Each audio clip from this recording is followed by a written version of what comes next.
जय हिंद।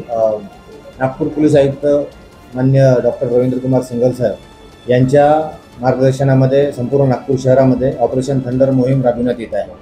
सदरची मोहीम ही अंमली पदार्थ विरोधामध्ये कारवाई करण्याची आम्हाला निर्देश आहेत।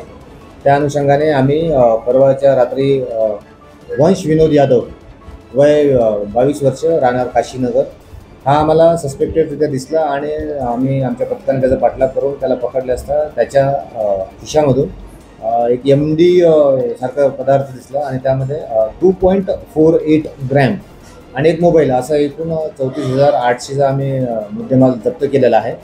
आणि मी याद्वारे मान्य कोर्टाने कडून 2 दिवसाचा PCR पण मंजूर झालेला आहे आणि ही कारवाई आम्ही अजून सक्तीने आणि जोमाने कारवाई करीत आहोत। सदर आरोपीचा रेकॉर्ड एक जुना 2023 मध्ये त्याच्यावर राईडचा गुन्हा आहे आणि यामध्ये त्याच्या फॉरवर्ड आणि बॅकवर्ड काही लिंकेजेस आहेत का याचा PCR मध्ये तपास घेऊन आम्ही त्याचा शोध घेत आहोत। कारवाई माननीय पोलीस आयुक्त सर, माननीय जॉईंट CP सर, माननीय रिजन सर, माननीय DCP सर, माननीय ACP सरने आणि आमच्या संपूर्ण पोलीस स्टेशन कपिलनगरच्या पथकाने केलेली आहे।